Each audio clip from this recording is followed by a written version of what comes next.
ตุ้ยเนาะเจ้าเนาะคือเก่าบ่ได้คือเก่าจังนี้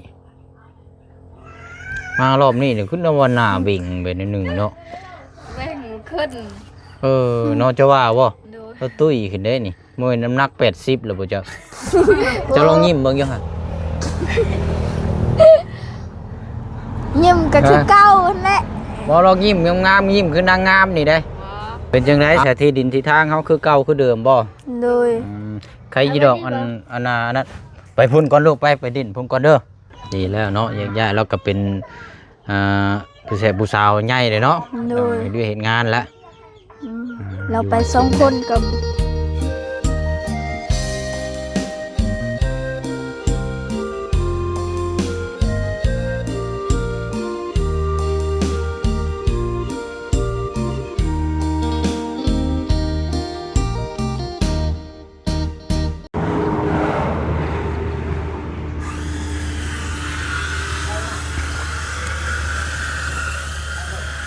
เป็นยังเนาะกลับมา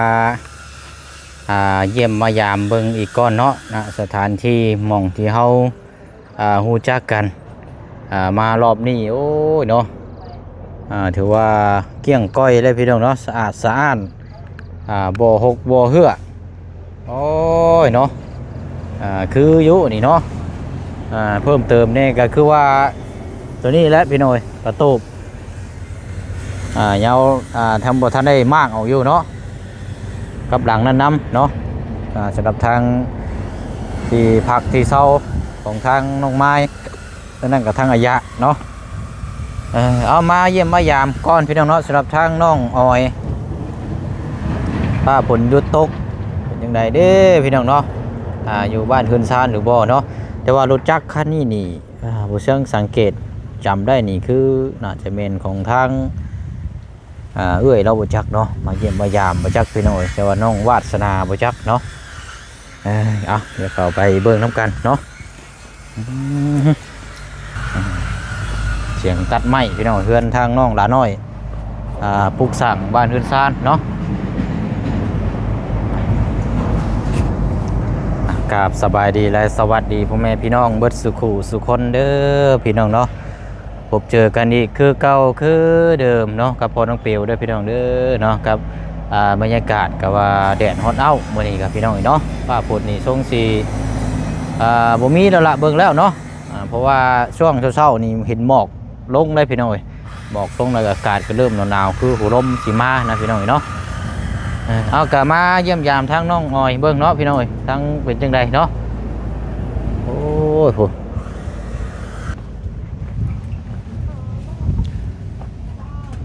อันนี้รถจักรอันนี้เนาะจะเป็นทางเอื้อยแล้ว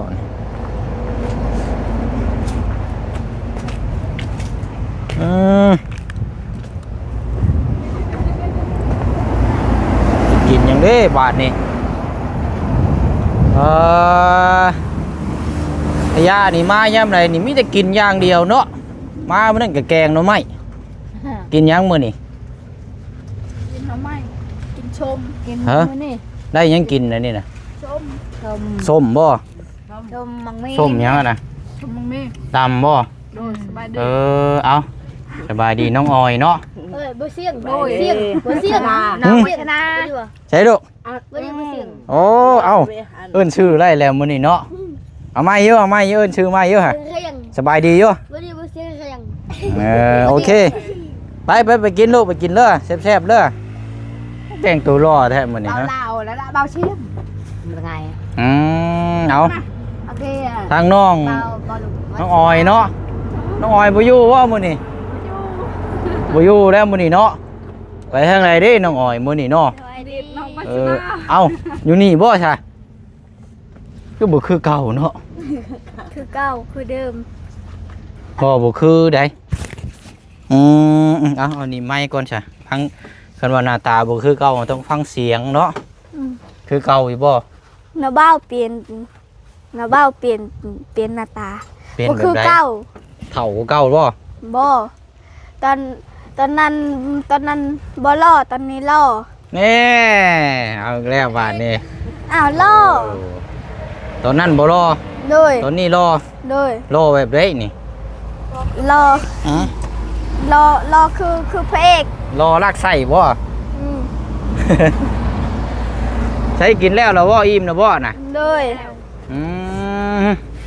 โอ้คักจะได้กินเม่งกินส้มได้ก็เนาะ อืม เพราะว่าร่างกายเนี่ยถ้ากินส้มได้นี่ก็ดีได้สุขภาพสิได้แข็งแรงสิบ่เจ็บบ่ป่วยบ่ไข้บ่โซสิได้อยู่ดีมีแรงเนาะร่าง ไข่ กาย คือกันเวลาไข่ เอาเนาะมื้อนี้ทางน้องวาสนามาหากนมามื้อนี้บ่น้องโอ้ ไป มา ไทยกิโล ขายจิโร่ เลย เอาคือมาขายไก่แท้ เอาไปเล่นอยู่เพื่อนแม่เด้อ ไปขายอยู่ไสก็ ไปขายอยู่บ้านดง ขายอยู่บ้านดง เลย แต่วันนี้ก็ได้แวะเข้ามาดินอยู่นี้บัดนี้เนาะ เลย เออวันนี้จักมุ่งเมื่อบัดนี้เนาะ ได้2 โมง 3 โมงนะ ช่วงอากาศมันแดดอ่อนจักหน้อยเนาะ เลย พากันเมื่อมานำกัน3คนคือเก่า ดู ก็อายุสังเกตตัวเอาคือรถจักรนี่คุ้นๆแท้รถจักรนี่วะคันว่าเปลี่ยนสีกับสีว่าแปลกอยู่นะเออจะลองยิ้มเบิ่งอยู่ฮะ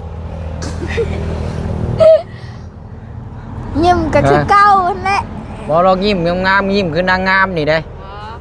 เอาเว้นหัวนี่ยิ้มไปคือกระเจ้าเดินแบบมันได้ยิ้มหรือเอา1 2 3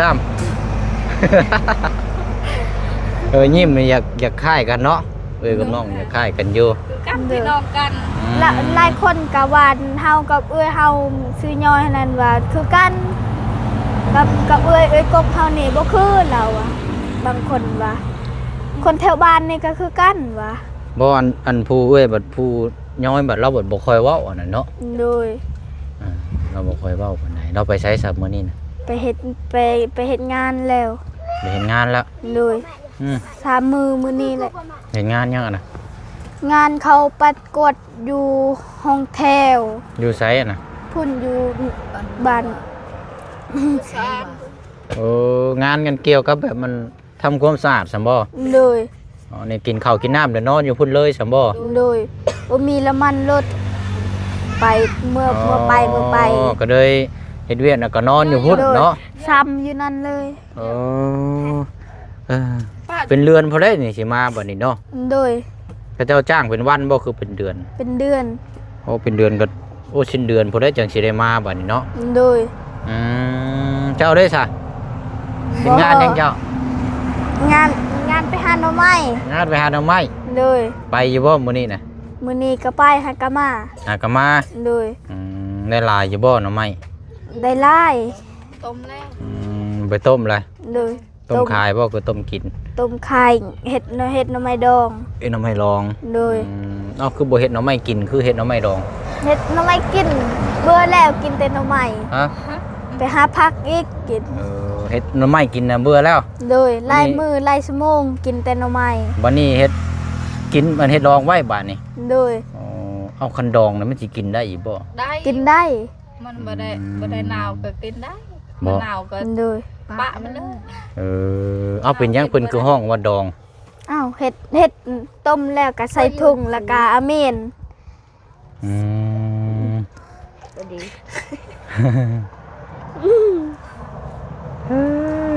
เอาเป็นจังไดสถานที่ดินที่ทางเฮาคือเก่าคือเดิมบ่ โดย ใครยีดอกอันนั้นไปพุ่นก่อนลูกไปดินพุ่นก่อนเด้อว่าวอันมาวินแต่งตัวรอเลย บุ มื้ ญ อ วั นี้ นป่ากับว่าลาวกับว่าเบาเสียงคือกัน อืม สบายดีเบาเสียง เอิ้นแต่ชื่อเอิ้นแต่ชื่อนะว่าวนี่ โดย เป็นน้ำบ้านโลก โอ้ มัน เรา รู้ จำ แต่ ชื่ ซื้ อ อนาบ่าว นี่โอ้เสียงบอกว่าซั่น ba môn môn ba này nặng bao nhiêu vuông từng vuông tọn rạch ก็สิแม่นรุ่นอ้ายเจ้าบ่ บ่ฮู้ รุ่นน้องบ่คือรุ่นอ้ายจัก บ่จัก อืม con mình ư ฮะ con mình ư mình lên เอาบ่ได้แม่นคนอยู่นี่บ่ซะบ่คนบ้านเดียวกันบ่แม่นบ่ ban đêm mà Bò. mà mình อืม เราบ่ฮู้จักปีเรา พูดดีๆอันนี้เนาะ คนเป็นบ้าเบิ่งเห็นบ่ เกินไป มันเป็นบ้าแต่น้อยแบบนี้ อืม เรามีฝาแฝดเด้ฝาแฝดผู้หญิงกับผู้ชาย แต่ผู้หญิงนั่นเสียสมบ่ โดยกาแฟเตือนตะบนจุก อืม เราก็เป็นแบบนี้ โดย แบบชื่อใช่ เอาเดี๋ยวถามทางน้องวาสนาก่อนทางเข้าไปบ้านน่ะเป็นจังไดตอนนี้นะล่าสุดนี่ จักแหละ โอเคอยู่บ่รถใหญ่เข้าไปบ่ได้ติดบ่ได้คาบ่ บ่เอาไปนี่คันนี้เอาไป น้ำบ่ โดยบ้านหน้าคนนั้นเอาไป บนทาง ฮะ ทางบนนาเนี่ยกัน ทาง น้ำ บนหน้าน้ำอยู่ห้วยบ้านเฮานี่คันนี้ เอารถข้ามได้อยู่บ่ซั่น บ่ได้ เนี่ย เขา แพ้เรือเฮ็ด อันว่าเขาว่าจันไปก็แม่นข้ามเรือนบ่ไปน่ะโอ้ต้องจอดรถไว้อีกฝั่งหนึงได้เนาะ โดย โอ้ยามได้มันบกซะเนาะบัดนี้ ยังดินหานเนี่ย โดยโซกโดยซ้ำนั้น โป้ฮอดพุ่นอ่ะ โดย โอ้แสดงว่าช่วงนี้นี่ไปนี่มีแต่นั่งเรืออย่างเดียว โดย เอ ซ้ำนี่ ตอนนั้นเฮาไป เอาไป ตอนนั้นการน้ำก็กว้างการรถคือรถนางปานนั่นไปติดน้ำแล้วก็มันก็ พวกเฮา ติดเลย อืม แบบว่ามันตาย เจ้าไปนี่เฮ็ดนี่ได้ซะ เฮาไปแล้วก็เวลาย่างก็ย่าง เจ้าลอยข้ามไปเลยบ่ บ่เคย เฮ็ดนี่ได้ซะ ย่างไปทางนั้น เอาบ่ย่านตกบ่ ต บ่ อนน่ะเบาจานไปก็คันนี้น้ำ เออ ลงเอาเด้อบอก บางเทื่อก็ลงบางเทื่อก็ขึ้นน้ำนี่ คำว่าน้ำลงก็แม่นสามารถเอารถข้ามได้บ่ โดยได้ จะได้กันว่าฝนบ่ได้ตกหลายมื้อเด้เนาะ อืม จะว่ารถข้ามได้บ่จักซะเนาะ โดย อืมคันว่าน้องอ้อยคันไปนี่แม่นลอยข้ามรถเจ้าเนาะ บ่ยาก ลอยตีลังกาข้ามไปเลยเนาะไปยิงเมียงละบาดนี่ ยิงนก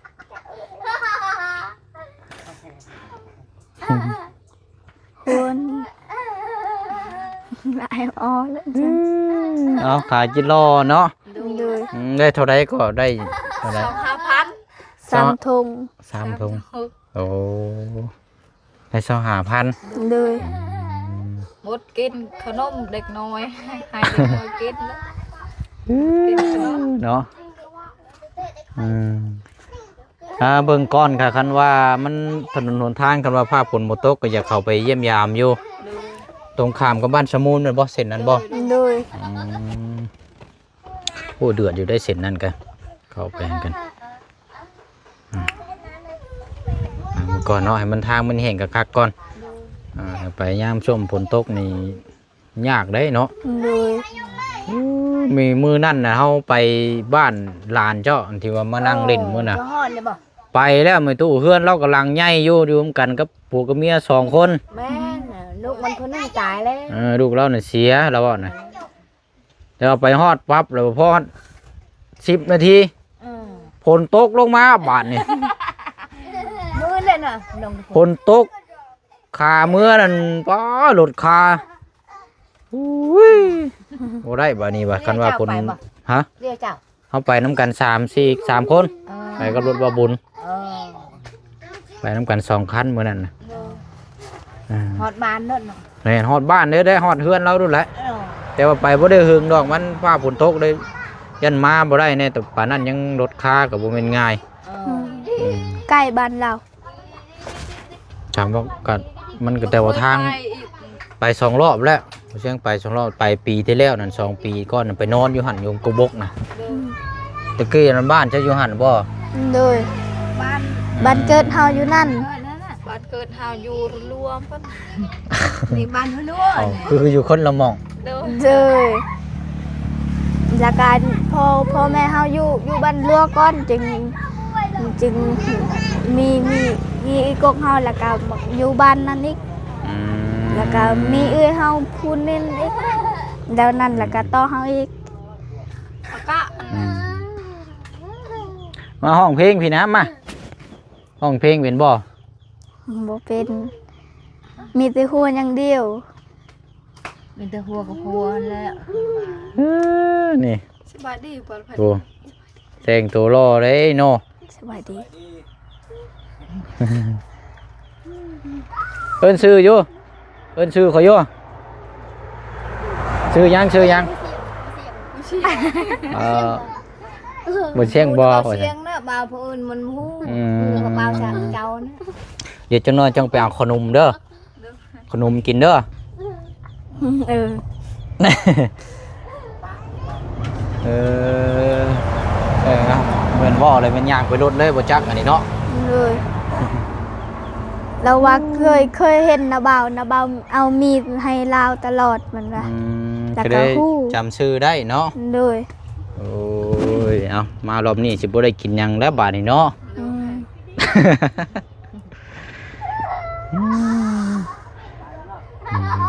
อันพ่อกับแม่ได้ไปใช้ซำมื้อนี้ละ พอไปลิ้น เมื่อแต่หาหน่อไม้ก็ไปเล่น แม่อยู่เฮือนแม่ตรงน้ำไม้อยู่ แต่ว่าเกิดซ้ำอยู่น้ำกันเบิดนั่นแหละมื้อนี้เนาะ เลย แต่ว่าต่างหน้าก็คือแทนน้องย้อยเนาะไปเฮ็ดเวยกเฮ็ดงาน เลย อืมดีแล้วเนาะย้ายๆเราก็เป็นผู้แสบผู้สาวใหญ่เลยเนาะ เล ต้อง ย เฮ็ดเวยกเฮ็ดงานแล้ว อืมเราไปสองคนกับเอื้อยเฮาผู้เอื้อยนางปานนั่นแหละ อืม น้องกอง อืม เฮาก็น้องกองอ่ะพี่น้องกันเฮาน้องเราเอ้ย เป็นลูกพี่ลูกน้องเนาะ โดย เออเป็นลูกพี่ลูกน้องตุ้ยเนาะเจ้าเนาะ คือเก่า บ่ได้คือเก่าจักดิมารอบนี้เนี่ยขึ้นว่าหน้าบิ่งไปนิดนึงเนาะ แม่งขึ้น เนาะจะว่าบ่ โดย ก็ตุ้ยขึ้นได้นี่มื้อน้ำหนัก80แล้วบ่เจ้า โอ้80กว่านี่ตุย ฮะ อ้วน80 โอ้โมเมนต์ส่งเสื้อนี่ใส่บ่ได้แล้วบ่ ฉันใช้บ่ได้การคาดหมดเสื้อนั่นนี่ เสื้อจนยืดจนอันนี้บ่เลยเนาะ อืม เราตุ้ยได้นี่พี่น้องคันว่านั่นก็สิได้คนตัวตุ้ยตัวสูงก็สิได้แนวว่าแนวพ่อก็บ่แม่นแนวแม่ก็เนาะ แบบจอยพ่อก็จอย เออ นี่แบบพอมัน ก็สิได้ผู้เอ้ยเนาะ โดย นางย้อยแล้วเนาะเวลาคนตัวใหญ่ ไปตี้มัน คือว่าคนแถวบ้านเฮานี่ว่าเจ้านี่แหละเข็นใหญ่ปีหน้าหรือว่านี่ใหญ่เป็นสาวแล้วก็ตุ้ยคือเอื้อยเจ้าแหละ มันว่าเขาว่า แม่น บ่ นั่นแหละ ตุ้ย เนาะ โดยมันว่าเข็นคนตุ้ยน่ะบ่สูงคนจอยน่ะสูงเขาว่า เดี๋ยวว่านะขึ้น น่ะว่าก็ตุ้ยน่ะว่า บ่ได้ตุ้ยจักดิจอยสิล้มเลยเดี๋ยวนี้น้องมีตู้เนาะ ตุ้ย เบาลี่ตุ้ยเนาะ แม่นบ่ดีนี่โอ้80 90โล เบาลี่ตอน ยอม โอ้ ตอนไปเท้าทายเฮาตอนนั้นมื้อนั้น ตุ้ย อืม เราขึ้นคันไดฮักเลยคันไดเบาลี่เป็น เอาเลยจ้ะ บันไดฮักได้รับมัน โดย บันไดฮักได้เฮือนได้บ่ดีนี่ โดยแล้วพอเฮาก็เปลี่ยนคันไดใหม่อีกเกิดนั่นน่ะ ไปเฮ็ดก็ เออ ตัวเราให้ตุ้ยแห้ง เอาหั่นแหละเนาะว่าคุยน้ำกันบัดนี้พี่น้องเอ้ยกินข้าวกินน้ำแล้วตอนแรงพอแล้วมื้อเจ้าก็เนาะ โดย ป้าเดี๋ยวน้องออยไปรถบ่เชียงก็ได้เดี๋ยวเอาขนมมาจังมาแบ่งกันเด้อ โดย ได้ละ สบายดี เดี๋ยวเอาน้องวาสนาถ้าว่ามีวันเวลาสิไปเยี่ยมยามบุกถึงบ้านเฮือนซ่านเด้อ โดย ไปเบิ่งน้ำกันพุ่นแหละ ไปนี่ชวนน้องอ้อได้ไปบ้านไป โดยฟังเบิ่งก่อนเนาะ โดย เบิ่งวันเวลาก่อนไปบ้านนี่พุ่นแหละเอาไปพี่ก็ได้โอ้เป็ดน้อยเพ่นี่ เป็ดน้อยห้อง โอ้คอได้บ่นี่ บ่ได้ เอาไปยังบ่ได้ มันอยากกินนมแม่ เจ้าก็ว่าไปห้านเป็ดก็มีนุ่มบ่ เอ้ามันมี ว้าก็ได้ยินบัดนี้แล้วข่อยเป็ดห่านก็มีนุ่ม เอ้าเป็ดก็มีนม ผมก็ไม่นวด โอ้ โอ้ยต่างว่าจะชองสี่หกเจ็ดโตเนาะ โดย เออ หมดละทำคิด ทั้งหมด15โต๊ะคันมันเป็นหมด บ่ โดย อันว่าที่ผู้เชียงว่าอยากคอนตอนนั้นบ่ โดย บ่แล้ววันนี้นะ โดย อ๋อ มันเป็นโตแล้ว เป็นโตแล้วเนาะ โดย เอาบ่เอาใช่เอาไว้ให้มันกินนมซะเนาะ โดย ไปทางก่อน เดี๋ยวมันหาแม่มันนำ เออโอ้เป็นเด้เนาะไผทำความสะอาดนี่ พอเฮา เยี่ยมด้วยเนาะ โดย เพราะเขาว่า สะอาดดี สบายเวลาเด็กน้อยไปเล่น คักอยู่โอ้ยเพิ่นอยากกินขนมเพิ่นมานั่งท่าอยู่พี่คักแล้วนี่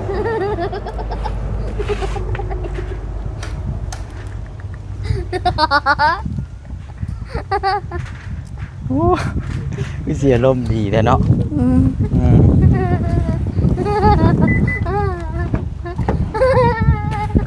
เบิ่งคอยเบิ่งก่อนสิเอาหยังให้เด้อมันมีหยังนี่แป๊บหนึงพี่น้องเอ้ยเอาแต่ขนมมันได้ให้น้องออย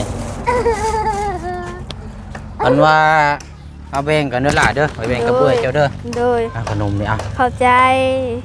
เอานี่แหละพี่น้อง ไป เอ้ย ซึ่งมันบ่ มาวินนี่เบิ่ง ไปสิไปซึ่งหมู อันนี้ก็ได้เอากินน้ำนี่ก็ได้บ่เซ็ง แรงดี ซื้อมาแต่ยังบ่ทันได้กินจังดีได้นี่พี่น้องแต่ว่ามันละลายซื่อนี่เอาเนาะ เอาซื้อ เอาแบ่งกันทางนั้นแบ่งขนมกินน้ำเด้อเจ้าเด้อ บ่ดี เอาลองดูดเบิ่งอยู่ดูดก่อนแซ่บบ่เฮ็ดไปได้แซ่บน่ะไปเลยหวาน โอ้ยยังสิสึกใจยังสิมีแฮงเนาะ อืม เพราะว่าน้ำปั้นน่ะซื้อน้ำชาเขียวมาแต่ยังบ่ทันได้กินมันละลายพี่น้องให้น้องเพิ่นน่ะได้กินไปจังว่าจังคุยน้ำกันบัดนี้เฮาเด้อ โดย เยี่ยมยามใหม่เดินทางไปต่อเฮ็ดเวียกต่ออีกก่อน โด ทาง ย ประตูนี่บ่ได้อยู่บ่ เราไปก้นมัน เอามันเราอันนั้นแหละ โดยพุ่นมันต้น โอ้ แล้ว เอาใส่ช่วงแรงๆไปแล้วสิมาเยี่ยมยามเราพี่น้องเรา โดย บ่ได้เข้ามาหาเทื่อหึงได้คนมีใดเนาะคนมัน โอ้ย คนตกให้เรากะไปน้องละสบายดี ไปนี่ไปเนาะมาขามพี่น้อยเนาะคอยเจ้าประแดดคนนี้อุ้ยนี่ว่าได้นี่บริพ่อจะหึงเลยลำลายแตกโพเลยได้นี่กัดเข้าไปคำใดนี่ป้าเอาคือสีคึมๆเนาะบ้านนี้มันเป็นผ้าฝนสีทะลวงลงมาบ่จักอันนี้พี่น้อยไปอะไรเนาะก็ตามนั้นแล้วพี่น้อยเนาะมาเยี่ยมมายามกับพอดีทั้งน้องวาสนาเนาะทางครอบครัวเขาเจ้าอะไรพี่น้อยมาแต่ขายจิตรอกับแวะมาดินน้ำพ่อน้ำแม่แล้วก็คำจังน้อยกับจังสีพากันเมื่อว่าสันเนาะบ้านเดินซานลาดซองแล้วก็เบิ่งก่อนพี่น้องวันเวลาแต่ว่ามันดำเนินทางโอเคแต่เขาก็จังสีเข้าไปเยี่ยมไปยามบุกไปเบิ่งน้ำกันเนาะพี่น้องเนาะไปเนาะคลิปนี้ก็ขอมกขอบใจขอบบุญขอบคุณพี่น้องอีกคือเก่าคือเดิมเลยพี่น้องเด้อเนาะเป็นกำลังใจให้ทุกคลิปเนาะตลอดมาพี่น้องว่าสิเดินทางไปใส่มาใส่กะยังเบิ่งยังชมยังให้กำลังใจเนาะพี่น้องเนาะขอมุกขอบใจละลายเนาะพี่น้องเนาะเดี๋ยวพบเจอกันในคลิปหน้าคลิปนี้พอน้องเปียวลาพี่และน้องไปก่อนบ๊ายบายเด้อพี่น้องเด้อเนาะเดินทางไปต่ออีกก่อนเนาะสบายดี